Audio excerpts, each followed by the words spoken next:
Bharuch crime બ્રાન્ચે ATM સ્વેપિંગનો બે ગુનાનો ભેદ ઉકેલીને રીઢા આરોપીઓને ઝડપી પાડ્યા। શક્તિનાથ સર્કલ અને અંકલેશ્વરના ચોટા નાકા પાસે આવેલ એસબીઆઈ એટીએમમાં વૃદ્ધોને કાર્ડ ચલાવવામાં મદદ કરવાના બહાને તેમના કાર્ડ સ્વેપ કરી પિનનો ઉપયોગ કરી 58,500 રૂપિયાની ઠગાઈ કરનાર તુષાર કોઠારીને ગોદી રોડ વિસ્તારમાંથી ઝડપી પાડવામાં આવ્યો છે।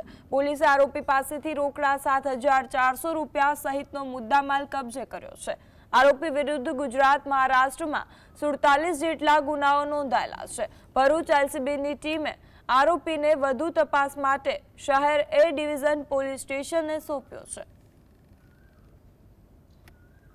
આરોપીની એક પૂછપરછ કરવામાં આવી છે તો પૂછપરછમાં એવું ખુલે છે કે તેણે ભૂતકાળની અંદર આવી 47 થી 50 જેટલી ઘટનાને અંજામ આપેલો છે અને જે ઘટના અન્વયે તે ટોટલ 6 મહિના જેટલો જેલવાસ પણ ભોગવી ચૂકેલો છે અને ત્યારબાદ છેલ્લા 20 દિવસથી જેલમાંથી બહાર આવેલો હતો અને ત્યારબાદ ફરીથી તેણે ભરૂચમાં આવી અને આ પ્રકારની બે ઘટનાને અંજામ આપેલો છે।